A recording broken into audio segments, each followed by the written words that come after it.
ನಮಸ್ಕಾರ ವೀಕ್ಷಕರೇ, ನಾನು ಸೈಯದ್. ನಿಮಗೆಲ್ಲರಿಗೂ ಆತ್ಮೀಯ ಹೃದಯಪೂರ್ವಕ ಸ್ವಾಗತ. ಇವತ್ತು ನಂಬರ್ 1 ಚಾನಲ್ ಮುಖಾಂತರ ನಿಮಗೆ ಹಾರ್ದಿಕವಾದ ಸ್ವಾಗತ ಬಯಸುತ್ತೇನೆ. ನಂಬರ್ 1 ಚಾನಲ್ ತುಂಬ ಬೆಳೀತಾ ಇದೆ ವೀಕ್ಷಕರೇ. ಇವತ್ತು ಬಹಳ ಮಹತ್ವವಾದ ವಿಷಯ ಇದೆ, ಬಹಳ ಮಹತ್ವವಾದ ಸುದ್ದಿ. ಇವತ್ತು ಮಾಜಿ ಸಚಿವ ಸತೀಶ್ ಜಾರಕಿಹೊಳಿಯವರು ದುಬ್ದಾಳ ಗ್ರಾಮ ಪಂಚಾಯಿತಿಗೆ ದಿಢೀರ್ ಭೇಟಿ. ಗ್ರಾಮ ಪಂಚಾಯಿತಿ ದುಬ್ದಾಳಕ್ಕೆ ದಿಢೀರ್ ಭೇಟಿ ಕೊಟ್ಟಾಗ ನೂರಾರು ಕಾಂಗ್ರೆಸ್ ಕಾರ್ಯಕರ್ತರು, ಸಾರ್ವಜನಿಕರು ತಮ್ಮ ದೂರು ದುಃಖ ದುಮ್ಮಾನಗಳ ಮಹಾಪೂರವೇ ಹರಿಸಿದರು. ಅನೇಕ ದೂರು ದುಃಖ ದುಮ್ಮಾನಗಳನ್ನು ಶಾಂತಚಿತ್ತರಾಗಿ ಸತೀಶ್ ಜಾರಕಿಹೊಳಿಯವರು ಗ್ರಾಮ ಪಂಚಾಯಿತಿಯ ಕಾರ್ಯಾಲಯದಲ್ಲಿ ಸಂಬಂಧಪಟ್ಟ PDOವರನ್ನು ಕೂಡಿಸಿಕೊಂಡು ಪ್ರತಿಯೊಂದು ಸಾರ್ವಜನಿಕ ದೂರುಗಳನ್ನು ಕೂಲಂಕುಷವಾಗಿ ಪರಿಶೀಲಿಸಿ ಕೆಲವೊಂದು ಸೂಕ್ತವಾಗಿ ಅಲ್ಲೇ ಆದೇಶ ಮಾಡಿದರು. ಇನ್ನೂ ಕೆಲವು ದಿನಗಳ ನಂತರ ಅದು ವೇಳೆ ಬೇಕಾಗುತ್ತೆ, ಕೂಲಂಕುಷವಾಗಿ ಹಂತ ಹಂತವಾಗಿ ಬಗೆಹರಿಸಲಾಗುವುದು ಅಂತ ಸಾರ್ವಜನಿಕರಿಗೆ ಹೇಳಿದರು. ಇವತ್ತು ಬಹಳ ಮಹತ್ವವಾದ ತಿರುವು ಪಡೆಯುತ್ತಾ ಇದೆ ಗೋಕಾಕ್ ಮತಕ್ಷೇತ್ರ. ಜಾರಕಿಹೊಳಿಯವರು ಬಹಳ ಉತ್ಸುಕತೆಯಿಂದ ಇವತ್ತು ಪ್ರತಿಯೊಂದು ಗ್ರಾಮ ಪಂಚಾಯಿತಿ ಅಡ್ಡಾಡ್ತಾ ಇವತ್ತು ಘಟಪ್ರಭಾ ಮತ್ತು ದುಬ್ದಾಳ್ ಪಾಮಲ್ದಿನ್ನಿ 3ನೇ ಬಾರಿ ಭೇಟಿ ಅವ್ರದ್ದು. 3ನೇ ಭೇಟಿಯ ವೇಳೆಯಲ್ಲಿ ಅನೇಕ ಸಮಸ್ಯೆಗಳನ್ನು ಜನರು ತಂದುಬಿಟ್ರು. ಆ ಸಮಸ್ಯೆಗಳನ್ನು ಕೂಲಂಕುಷವಾಗಿ ಪರಿಶೀಲನೆ ಮಾಡಿದರು.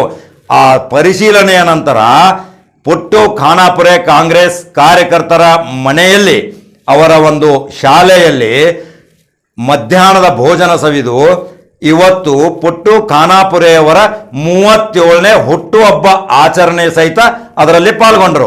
ಕೇಕು ತಿನ್ನಿಸುತ್ತಾ ಪುಟ್ಟು ಖಾನಾಪುರೆಗೆ ಶುಭ ಹಾರೈಸಿದರು.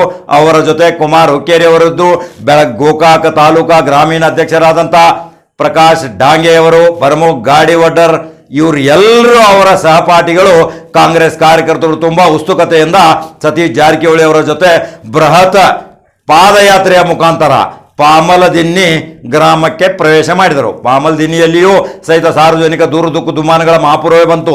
ಈಗ ಇಲ್ಲೊಂದು ಯಕ್ಷ ಪ್ರಶ್ನೆ. ಇಲ್ಲಿ ನೋಡಿ, ನಮ್ಮ ನಂಬರ್ 1 ಚಾನಲ್ ಸತೀಶ್ ಜಾರಕಿಹೊಳಿ ಅವರನ್ನು ನೇರ ಸಂದರ್ಶನದಲ್ಲಿ ಕೆಲವೊಂದು ಪ್ರಮುಖವಾದ ವಿಷಯಗಳನ್ನ ಕೇಳಿದಾಗ ಅವರು ಉತ್ತರಿಸಿದ ರೀತಿ ನಮ್ಮ ದೃಶ್ಯ ಮಾಧ್ಯಮದಲ್ಲಿ ತಾವು ನೋಡಬಹುದು. ಇನ್ನು ಮಹತ್ವವಾದ ಸುದ್ದಿಗಳೊಂದಿಗೆ, ಅನೇಕ ವಿಚಾರವಂತರ ಲೇಖನಿಗಳೊಂದಿಗೆ, ಅನೇಕ ಸಾಹಿತಿಗಳ ಸಂಕೇತಗಳೊಂದಿಗೆ ನಾನು ಇನ್ನೂ ಮಹತ್ವವಾದ ಸುದ್ದಿಗಳನ್ನು ತೆಗೆದುಕೊಂಡು ಬರ್ತೇನೆ. ನಮಸ್ಕಾರ. ನೀವು ನಂಬರ್ 1 ಚಾನಲ್ಗೆ ತಪ್ಪದೇ ನೋಡಿ. ನಂಬರ್ 1 ಚಾನಲನ್ನು ಸಬ್ಸ್ಕ್ರೈಬ್ ಮಾಡೋದು ಮರೆಯಬೇಡಿ. ಬಲಗಡೆ ಇರುವಂಥ ಗಂಟೆ ಬಟನನ್ನು ಒತ್ತಿ, ನೀವು ಲೈಕ್ ಮಾಡಿ, ಶೇರ್ ಮಾಡಿ. ಇವತ್ತು ನಿಮಗೊಂದು ಬಹಳ ತುಂಬ ಸಂತೋಷದ ವಿಷಯ ನಾನು ಹೇಳ್ತೀನಿ. ಇವತ್ತು ನಮ್ಮ ನಂಬರ್ 1 ಚಾನಲ್ ನಿಮ್ಮೆಲ್ಲರ ಸಹಕಾರ ಮತ್ತು ಆಶೀರ್ವಾದ, ನಿಮ್ಮೆಲ್ಲ ಪ್ರೀತಿಯಿಂದ ನಾವು 60,000 ವೀಕ್ಷಕರನ್ನು ಹೊಂದಿದ್ದೇವೆ.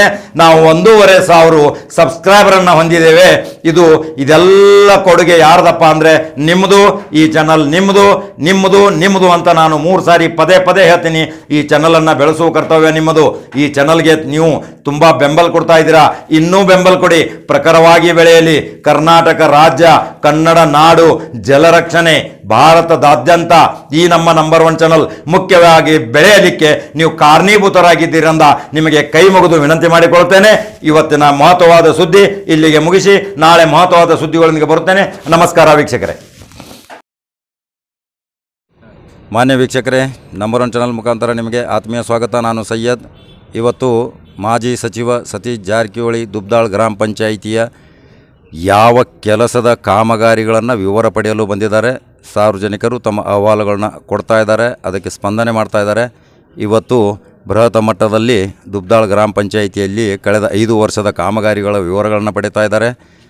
ಅವರು ಮಾಹಿತಿ ಹಕ್ಕಿನಲ್ಲಿ ಕಳೆದ ತಿಂಗಳು ಕೊಟ್ಟಂಥ ವಿವರವಾದ ಮಾಹಿತಿಯನ್ನು ಈಗಾಗಲೇ ಇಲ್ಲಿಯ ಅಭಿವೃದ್ಧಿ ಅಧಿಕಾರಿ ಮಾಳಿಯವರು ಅವರಿಗೆ ನೀಡಿದ್ದು, ಅದರ ಕೂಲಂಕುಷ ಪರಿಶೀಲನೆಗಾಗಿ ಗ್ರಾಮ ಪಂಚಾಯಿತಿ ದುಬ್ದಾಳಕ್ಕೆ ಬಂದಿದ್ದಾರೆ. ತಾವು ವೀಕ್ಷಿಸಬಹುದು ವಿವರವಾದ ವರದಿಯನ್ನು. ಇನ್ನು ಕೆಲವೇ ಕ್ಷಣಗಳಲ್ಲಿ ನಮ್ಮ ದೃಶ್ಯ ಮಾಧ್ಯಮದಲ್ಲಿ ನೋಡ್ಬೋದು.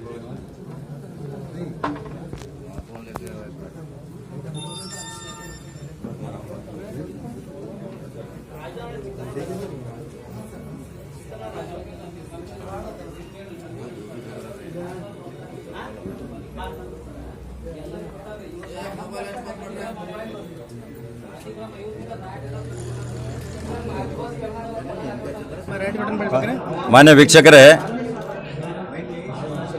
ನಾನು ದುಬದಾಳ ಗ್ರಾಮ ಪಂಚಾಯಿತಿಯ ಅಭಿವೃದ್ಧಿ ಅಧಿಕಾರಿಯಾದಂಥ ಮಾಳಿಯವರ ಜೊತೆ ಕೆಲವು ಪ್ರಶ್ನೆಗಳನ್ನ ಕೇಳಬೇಕಾಗಿದೆ. ಮಾನ್ಯ ಮಾಜಿ ಸಚಿವರಾದ ಸತೀಶ್ ಜಾರಕಿಹೊಳಿ ಅವರು ಕೇಳಿದಂಥ ಮಾಹಿತಿ ಯಾವ ರೀತಿ ನೀವು ಪೂರೈಕೆ ಮಾಡಿದ್ದೀರಾ, ಆ ಮಾಹಿತಿಗೆ ತಕ್ಕಂತೆ ಸಾರ್ವಜನಿಕ ದೂರುಗಳು ಎಷ್ಟಿದ್ದವು ನಿಮ್ಮ ಹತ್ರ, ಆಮೇಲೆ ಆ ಸಾರ್ವಜನಿಕರ ದೂರುಗಳಿಗೆ ಯಾವ ರೀತಿ ನೀವು ಸ್ಪಂದಿಸಿದಿರಾ?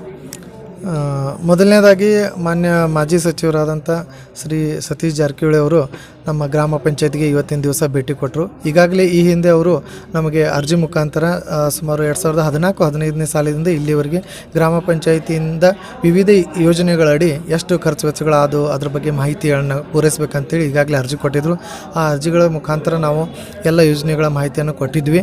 ಅದರಲ್ಲಿ ಯೋಜನೆಗಳಲ್ಲಿ ಮಾಹಿತಿ ಕೊಟ್ಟ ತಕ್ಷಣ ಅವರು ನಮ್ಗೆ ಗೊತ್ತಿದ್ದ ಪ್ರಕಾರ ಅಲ್ಲಿ ಫೀಲ್ಡ್ನಲ್ಲಿ ವಿಸಿಟ್ ಮಾಡಿ ಅವರು ಏನು ತಪ್ಪು ತಡೆಗಳು ಅಥವಾ ಏನಾರು ಸಮಸ್ಯೆಗಳು ಇದ್ದಾವ, ಕಾಮಗಾರಿಗಳು ಇಲ್ಲಿ ಲೋಪದೋಷಗಳಾಗಿದ್ದಾವೆ, ಕಳಪೆ ಕಾಮಗಾರಿಗಳಾಗಿದ್ದಾವೆ ಅನ್ನೋದ್ರ ಬಗ್ಗೆ ಪರಿಶೀಲನೆ ಮಾಡಿ ಇವತ್ತಿನ ದಿವಸ ಒಂದು ಕುಂದುಕೊರತೆ ಸಭೆ ಅನ್ನುವಂಥ ಒಂದು ರೀತಿಯಲ್ಲಿ ಇವತ್ತಿನ ದಿನ ನಮ್ಮ ಗ್ರಾಮ ಪಂಚಾಯತಿಗೆ ಭೇಟಿ ಕೊಟ್ಟಂಥ ಸಂದರ್ಭದಲ್ಲಿ ಎಲ್ಲ ಯೋಜನೆಗಳಲ್ಲಿ ನಮ್ಮಲ್ಲಿ ಏನೇನು ಒಂದು 2014-15 ಸಾಲಿನಿಂದ ಏನೇನು ಸ್ಕೀಮ್ಗಳ ವೈಸ್ ಏನು ಖರ್ಚು ವೆಚ್ಚಗಳಾದವು ಅದರ ಬಗ್ಗೆ ನಾವು ಡಿಟೇಲ್ ಈಗಾಗಲೇ ಕೊಟ್ಟಿದ್ದೀವಿ. ಅದ್ರ ಮುಖಾಂತರ ನಮ್ಮಲ್ಲಿ ಇರುವಂಥ ಮಾಹಿತಿನ ಸಮಕ್ಷವಾಗಿ ಅವರಿಗೆ ತಿಳಿಸಿ ಹೇಳಿದ್ದೀವಿ. ಅಂಥ ಸಂದರ್ಭಗಳಲ್ಲಿ ಕೆಲವೊಂದಿಷ್ಟು ಜನರು ಮನೆಗಳ ಬಿಲ್ ಬಂದಿರೋಂಥದ್ದಿರ್ಬೋದು ಅಥವಾ ರಸ್ತೆ ಈಗ ಚರಂಡಿ ಮಾಡೋಂಥಿರೋದು, ಶೌಚಾಲಯಗಳ ಬಗ್ಗೆ ಇರ್ಬೋದು, ಸಾಮೂಹಿಕ ಶೌಚಾಲಯಗಳಿರ್ಬೋದು ಅಥವಾ ಕುಡಿ ನೀರಿನ ಸಮಸ್ಯೆಗಳು ಇರ್ಬೋದು, ಅವೆಲ್ಲ ವಿಷಯಗಳನ್ನು ಕೇಳಿದರು.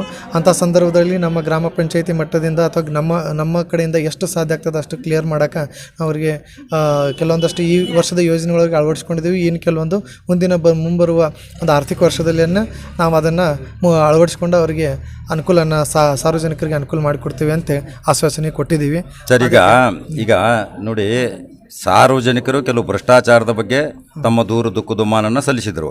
ಯಾವ ರೀತಿಯ ಭ್ರಷ್ಟಾಚಾರ ಈ ದುಪದಾಳ ಗ್ರಾಮ ಪಂಚಾಯಿತಿಯಲ್ಲಿ ನಡೀತಾ ಇದೆ, ಆ ಪಂಚಾಯಿತಿಯ ನೀವು ಅಭಿವೃದ್ಧಿ ಜವಾಬ್ದಾರಿ ಅಧಿಕಾರಿ ಇದ್ದೀರಾ, ಇದಕ್ಕೆ ನೀವು ಸತೀಶ್ ಜಾರಕಿಹೊಳಿ ಅವರು ನಿಮಗೆ ಯಾವ ಸೂಚನೆ ಕೊಟ್ಟರು ಸಾರ್ವಜನಿಕ ದೂರ ಬಗ್ಗೆ? ಈಗ ಮೊದಲನೇದಾಗಿ ಭ್ರಷ್ಟಾಚಾರ ಅನ್ನುವಂಥದ್ದು ನಮಗೆ ಆ ಥರದ ಯಾವುದೋ ಭಾಷೆಯನ್ನು ಅವರು ಪದ ಬಳಕೆಯನ್ನು ಮಾಡೇ ಇಲ್ಲ, ಆ ಥರದ್ದು ಏನೂ ಕೇಳಿಲ್ಲ. ಒಟ್ಟಾರೆ 2014-15ರಿಂದ ಇಲ್ಲಿಯವರೆಗೆ ಏನೋ ಒಂದು ಖರ್ಚು ವೆಚ್ಚಗಳು ಯೋಜನೆಗಳು ಅಲ್ಲಿ ಆಯಿತು ಅನ್ನೋದ್ರ ಬಗ್ಗೆ ಮಾಹಿತಿಯನ್ನು ಕೇಳಿದ್ರು, ಮಾಹಿತಿಯನ್ನು ಸಲ್ಲಿಸಿದ್ದೀವಿ. ಅದೇ ರೀತಿ ಸಾರ್ವಜನಿಕರಿಂದ ಕೆಲವೊಂದಷ್ಟು ಅವರು ವೈಯಕ್ತಿಕ ಸಮಸ್ಯೆಗಳನ್ನು ಅಥವಾ ಒಂದು ಸಾರ್ವಜನಿಕ ಸಮಸ್ಯೆಗಳನ್ನು ತೊಗೊಂಡು ಬಂದಿದ್ದರು. ಅದರ ಪ್ರಕಾರ ನಾವು ಅವ್ರಿಗೆ ಮಾಡುವಂಥ ಒಂದು ಅವಕಾಶ ಮಾಡಿಕೊಡ್ತೀವಿ ಅಂತೇಳಿ ಈ ವಿಷಯವಾಗಿ ಅವ್ರಿಗೆ ಹೇಳಿದ್ದೀವಿ ಅಷ್ಟೇ. ನೀವು ಮಾಡಿದಂಥ ಅಭಿವೃದ್ಧಿ ಕಾರ್ಯಕ್ರಮಗಳ ಬಗ್ಗೆ, ನೀವು ರಸ್ತೆ ಮಾಡಿದ್ದೀರಾ, ಕುಡಿಯುವ ನೀರಿನ ವ್ಯವಸ್ಥೆ ಮಾಡಿದ್ದೀರಾ, ಅನೇಕ ಯೋಜನೆಗಳಲ್ಲಿ ಕೆಲವು ಕೆಲಸಗಳು ಮಾಡಿದ್ದೀರಾ, ಆ ಕೆಲಸಗಳ ಬಗ್ಗೆ ಏನಾದರೂ ತೃಪ್ತಿ ತೋರಿಸಿದ್ರಾ? ಈಗಾಗಲೇ ಅವರು ಸ್ಕೀಮ್ ವೈಸು ಮತ್ತು ವರ್ಷವಾರು ಅವರೆಲ್ಲನೂ ಪ್ರತಿಯೊಂದು ಸ್ಕೀಮ್ಗಳ ಯೋಜನೆಗಳ ಬಗ್ಗೆ ಪರಿಶೀಲನೆ ಮಾಡುವಂಥ ಸಂದರ್ಭದಲ್ಲಿ ಕೆಲವೊಂದಿಟ್ಟು ಲೋಪದೋಷಗಳಂತನ್ನಂಥದ್ದಲ್ಲ, ಏನು ಒಂದು ಇಲ್ಲಿ ಆಗಿದೆ ಇಲ್ಲೋ ಅಥವಾ ಏನಾಗಿದೆ ಅಂಥೇಳಿ ಒಂದು ಸ್ವಲ್ಪ ಸಮಸ್ಯೆಗಳು ಬಂದಾಗ ಅದು ಕ್ಲಿಯರ್ ಫೈಲ್ಗಳನ್ನು ತೋರಿಸಿದಾಗ ಆಯಿತು, ಇನ್ನೊಂದು ಸಲ ಚೆಕ್ ಮಾಡಿರಿ, ಇಲ್ಲ ಇದು ಇಲ್ಲಿವರೆಗೆ ಕರೆಕ್ಟ್ ಇದೆ, ಇನ್ನೊಂದು ಸಲ ಚೆಕ್ ಮಾಡಿ ನಮ್ಗೆ ಹೇಳಿ ಅಂತ ಅನ್ನೋಂಥದ್ದು ಅಷ್ಟೇ ಹೇಳಿದರು. ಅದಕ್ಕೆ ಭ್ರಷ್ಟಾಚಾರ ಅನ್ನೋಂಥ ಪದ ಎಲ್ಲಿ ಬಳಕೆ ಆಗಿಲ್ಲ. ಆಯಿತು, ಧನ್ಯವಾದಗಳು ಮಾಳಿ ಅವರೇ. ಧನ್ಯವಾದಗಳು. ಸತೀಶ್ ಜಾರಕಿಹೊಳಿ ಅವರೇ, ನೀವು ದುಬದಾಳ ಗ್ರಾಮ ಪಂಚಾಯತಿಗೆ ಬಂದಿದ್ದೀರಾ ಇವತ್ತು. ನಿಮಗೆ ಯಾವುದಾದ್ರೂ ಭ್ರಷ್ಟಾಚಾರದ ಕುರುಹುಗಳು ಸಿಗ್ತಾ? ಇಲ್ಲ, ಈಗೂ ಕೆಲವೊಂದು ನಿಮ್ಮ ಸಮಕ್ಷದಲ್ಲೇ ನಾವು ಹೇಳಿದ್ದೀವಿ, ಕೆಲವು ನಮಗೂ ಕೂಡ ಡೌಟ್ಸ್ ಇದೆ. ಸೆಕ್ರೆಟರಿ ಅವ್ರಿಗೆ ಹೇಳಿದ್ದೀವಿ, ನಮಗೊಂದು 2-3 ಸಲ ಅದ್ರ ಬಗ್ಗೆ ನಾವು ದಾಖಲೆ ಸಮೇತ ಕೊಟ್ಟಿದ್ದೀವಿ, ವಿತ್ ಫೋಟೋ ನಾವು ಕೊಟ್ಟಿದ್ದೀವಿ ಕೆಲವನ್ನ.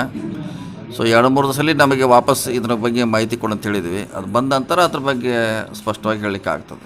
ಸರ್, ಈಗ ಕಾರ್ಯಕರ್ತರು ಬಹಳ ಉತ್ಸುಕದಿಂದ ಕಾಯ್ತಾ ಇದ್ದಾರೆ. ನೀವು ಸಮಾವೇಶ ಮಾಡ್ತೀನಿ ಅಂತ. ಕೋಡ್ ಆಫ್ ಕಂಡಕ್ಟು 11 ತಾರೀಕು ಆಗೋದು. ಅಷ್ಟರ ಒಳಗಡೆ ನಿಮಗೆ ವೇಳೆನೋ ಅಭಾವ ಇದೆ. ಸುಪ್ರೀಂ ಕೋರ್ಟು ಜಜ್ಮೆಂಟು ಆಗಿಲ್ಲ. ಯಾವ ರೀತಿ ಈಗ ಕಾರ್ಯರೂಪಕ್ಕೆ ಬರುತ್ತೆ? ನಾವೇನು ಸಮಾವೇಶ ಮಾಡಲಿಕ್ಕೆ ಏನು ಭಾಳ ಲೇಟ್ ಆಗೋಲ್ಲ. ಆದರೂ ನಾವು ಸುಪ್ರೀಂ ಕೋರ್ಟನ್ನು ಆದೇಶ ಕಾಯ್ತಾ ಇದ್ದೀವಿ. ನೋಡಿ, ನಾಳೆ ಅಥವಾ ನಾಡ್ದು ಆಗ್ಬೋದು. ಆದಮೇಲೆ ಅದೇನು 10 ತಾರೀಕು ನಂತರ ಮಾಡ್ಬೋದು. 10 ತಾರೀಕು ಮಾಡ್ಬೇಕಂತೇನಿಲ್ಲ. 18 ಇನ್ನು 3 ಇರುತ್ತೇನೋ, ಡಿಸೆಂಬರ್ 3 ಸಾಯಂಕಾಲವರೆಗೆ ಮಾಡ್ಬೋದು. ಸರ್, ಈಗ ನಿಮ್ಮದು 3ನೇ ಸುತ್ತಿನ ಪ್ರವಾಸ. ಈ 3ನೇ ಸುತ್ತಿನ ಪ್ರವಾಸದಲ್ಲಿ ನಿಮಗೆ ಯಾವ ಕಾಂಗ್ರೆಸ್ ಪಕ್ಷದ ಪರವಾಗಿ ಯಾವ ಲಕ್ಷಣಗಳು ಕಾಣ್ತಾ ಇದ್ದಾವೆ? ಕಾಂಗ್ರೆಸ್ ಅಂತ ಮುಂಚೆ ಆ ಥರದೇ ಅಂತ ವೋಟ್ ಬ್ಯಾಂಕ್ ಇದ್ದೇ ಇದ್ದಾರೆ. ಇನ್ನು ನಾವು ಮಾಡಿದ್ದೆಲ್ಲ 70 ವರ್ಷದಿಂದ ಕಾಂಗ್ರೆಸ್ ಮತದಾರಿದ್ದಾರೆ. ಸೊ ಮುಂಚೆ ಕೂಡ ಕಾಂಗ್ರೆಸ್ ಪರವಾಗಿ ಇದ್ದರು, ಈಗೂ ಕೂಡ ಕಾಂಗ್ರೆಸ್ ಪಕ್ಷದ ಪರವಾಗಿ ಇದ್ದಾರೆ. ಅವರೇನು ಡಿಸ್ಟರ್ಬ್ ಏನಾಗಿಲ್ಲ. ಒಂದು ರಮೇಶ್ ಜಾರಕಿಹೊಳಿ ಅವ್ರ ಬಗ್ಗೆ ನಿಮ್ಮ ಕಾಂಗ್ರೆಸ್ KPCC ಅಧ್ಯಕ್ಷರಾದಂಥ ದಿನೇಶ್ ಗುಂಡೂರಾವ್ ಅವರು ಭಾಳ ಒಂದು ತುಚ್ಛವಾಗಿ ಮಾತಾಡಿದ್ದಾರೆ. ರಮೇಶ್ ಜಾರಕಿಹೊಳಿ ಅವರು ಭಿಕ್ಷೆ ಬೇಡ್ತಾ ಪ್ರತಿ ಮನೆಗೆ ಹೋಗ್ತಾ ಇದ್ದಾರೆ ಅಂತ. ಗೊತ್ತಿಲ್ಲ, ಕೇಳಿದ್ದೀನಿ, ನಾನು ಪತ್ರಿಕೆಯಲ್ಲಿ ಓದಿದ್ದೆ. ಅದು ಅವರ ವೈಯಕ್ತಿಕ ಅಭಿಪ್ರಾಯ, ಅದ್ರ ಬಗ್ಗೆ ನಾನು ಏನು ಹೇಳೋಕ್ಕೆ.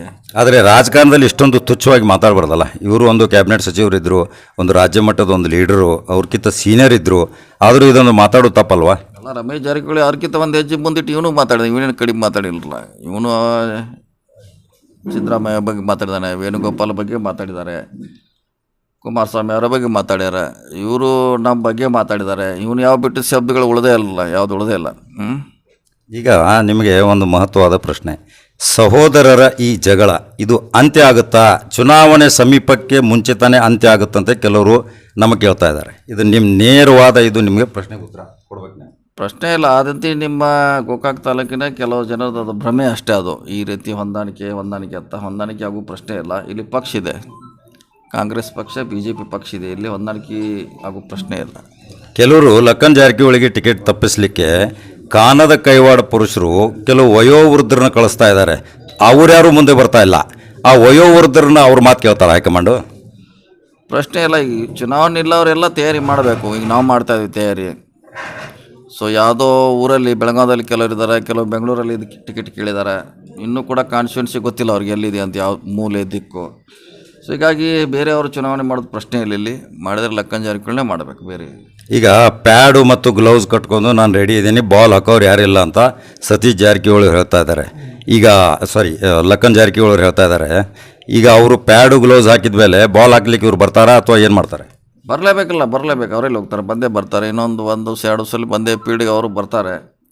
ಚುನಾವಣೆ ಆಗೋದಂತೆ ಜಾರಕಿಹೊಳಿ ವರ್ಷ ಜಾರಕಿಹೊಳಿ ಹತ್ರ ಇಲ್ಲಿ ಪ್ರಶ್ನೆ ಇಲ್ಲ. ಈಗ ನಮ್ಮ ಗೋಕಾಕ ಮತಕ್ಷೇತ್ರದಲ್ಲಿ ಕಾಂಗ್ರೆಸ್ ಬಾವುಟ ಹಾರೋದು ನಿಶ್ಚಿತವ? ಖಂಡಿತ ಇದೆ, ಆರ್ತೀವಿ. ಯಾಕಂದರೆ ಕಾಂಗ್ರೆಸ್ಸಿನ ಮತದಾರಿದ್ದಾರೆ, ಅದ್ರ ಬಗ್ಗೆ ಅನುಕಂಪ ಇದ್ದವರಿದ್ದಾರೆ, ಒಲವಿದ್ದವರಿದ್ದಾರೆ. ಸೊ ಹೀಗಾಗಿ ಕಾಂಗ್ರೆಸ್ಸಿನ ಬಾವುಟ ಅಂತ ಖಂಡಿತವಾಗಿ ಹಾರಿಸ್ತೀವಿ. ಈಗ ಕ್ರಿಯಾಪ್ರತಿಗಳು ಭಾಳ ಆಗ್ತಾ ಇದೆ. ಕುರುಕ್ಷೇತ್ರ ರಣರಂಗ ಪ್ರಾರಂಭ ಆಗ್ತಾ ಇದೆ. ಇದು ಯಾವ ಹಂತಕ್ಕೆ ತಲುಪುತ್ತೆ ಇನ್ನು ಮುಂದೆ? ಏನು ಅದರಲ್ಲೇನು, ನಮ್ಮ ಹೋರಾಟ, ನಮ್ಮ ವಿಷಯಗಳನ್ನು, ನಮ್ಮ ಕೆಲಸಗಳನ್ನು ನಾವು ಜನರಿಗೆ ಹೇಳಬೇಕಾಗ್ತದೆ. ನಾವೇನು ಮಾಡಿದ್ದೀವಿ, ಏನು ಮಾಡ್ತೀವಿ ಅಂತ ಅವರು ಅದನ್ನು ಹೇಳಬೇಕಾಗತ್ತೆ. ಹತ್ರ ಬಿಟ್ಟು ಬೇರೆ ಏನು ಮಾಡಲಿಕ್ಕಾಗಲ್ಲ. ಜಾರಕಿಹೊಳಿ ಕುಟುಂಬದಲ್ಲಿ ಮೊಟ್ಟ ಮೊದಲ ರಾಜಕೀಯದಲ್ಲಿ ಬಂದವರು ನೀವು. ಸತೀಶ್ ಅವರೇ ಕ್ಯಾಪ್ಟನು. ಈಗ ಅವರಲ್ಲಿ ಸದಸ್ಯರು ಇದ್ದವರು ಅಂಥವರೆಲ್ಲ ಕ್ಯಾಪ್ಟನ್ ಆಗ್ತಾ ಇದ್ದಾರಲ್ಲ. ನೋಡೋಣ, ಕಾದು ನೋಡೋಣ. ಜನ ಮುಂದೆ ಆಶೀರ್ವಾದ ಮಾಡಬೇಕು. ಅವ್ರ ತೀರ್ಮಾನ ಅಂತಿಮ, ಜನರ ತೀರ್ಪು ಕಾಯೋಣ. ಧನ್ಯವಾದಗಳು ಸತೀಶ್ ಅವರೇ, ನಿಮ್ಮ ಜೊತೆ ಮಾತಾಡಿದ್ದಕ್ಕೆ. Okay, thank you.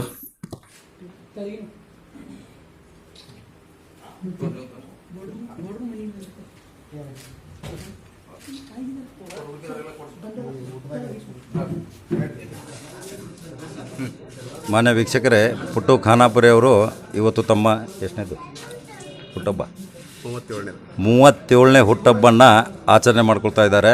ಅವರಿಗೆ ಮಾಜಿ ಸಚಿವರಾದ ಸತೀಶ್ ಜಾರಕಿಹೊಳಿ ಅವರು ಸಿಹಿ ತಿನ್ನಿಸಿ ಶುಭ ಕೋರಿದ್ದಾರೆ. ಅದ್ರ ಬಗ್ಗೆ ಒಂದು ಮಾತು ಹೇಳಿ. ಇದು ನಾ ಮರಿಲಾರದ ಒಂದು ಘಟನೆ ಅನ್ಬೋದು. ಯಾಕೆ ಹಿಂಗೆ ಆಗ್ತಿತ್ತು ಅಂತ ನಾವು ಫಸ್ಟ್ ಪ್ಲಾನೂ ಇಲ್ಲ ಆಗಿತ್ತು. ಏನೋ ಅಚಾನಕ್ ಇವತ್ತು ನನಗಿತ್ತು, ಬರ್ತಡೇ ಇತ್ತು. ಅವತ್ತು ಸಾವ್ಕಾರ ಇವತ್ತು ಸಡನ್ಲಿ ಎಂಟ್ರಿ ಕೊಟ್ಟರು. ಅವರ ನಮ್ಮ ಇವತ್ತು ಈ 37ನೇ ವರ್ಷದ ಬರ್ತಡೇ ನಾ ಎಂದು ಮರಿಲ್ಲ ಅಂತ ಆಶಿಸ್ತೀನಿ. ಪುಟ್ಟವ್ರೆ, ಈಗ ನೀವು ಕಾಂಗ್ರೆಸ್ ಕಾರ್ಯಕರ್ತರಾಗಿ ತುಂಬ ಭಾಳ ಯುವಕರ ಪಡೆಯೊಂದಿಗೆ ಅಡ್ಡಾಡ್ತಾ ಇದ್ದೀರಾ. ಇದು ಯಾವುದು ರಿಯಾಕ್ಷನು? ಚೆನ್ನಾಗಿ ಮಾಡ್ತಾಯಿದ್ದೀರಾ ಕೆಲಸ? ಇಲ್ಲ, ನಾವು ಲಕ್ಕನ್ ಸೌಕರತ್ತು, ಸತೀಶ್ ಸೌಕರತ್ತು ಅವ್ರ ನೇತೃತ್ವದಾಗ ಅವ್ರು ಯಾವ ಥರ ನಮ್ಗೆ ಗೈಡೆನ್ಸ್ ಕೊಡ್ತಾರಲ್ಲ ಆ ಥರ ನಾವು ಕಾಂಗ್ರೆಸ್ ಮೊದಲಾದರೂ ರಮೇಶ್ ಸೌಕರ್ ಇದ್ದಾಗ ಅವಾಗ ನಾವು ಕಾಂಗ್ರೆಸ್ ಪಕ್ಷದಲ್ಲೇ ದುಡಿದ್ವಿ. ಇವಾಗ ಲಕ್ಕನ್ ಸೌಕರ್ ಮೊದಲಿಂದ ನಾವು ಅವ್ರ ಬೆಂಬಲಿಗರ.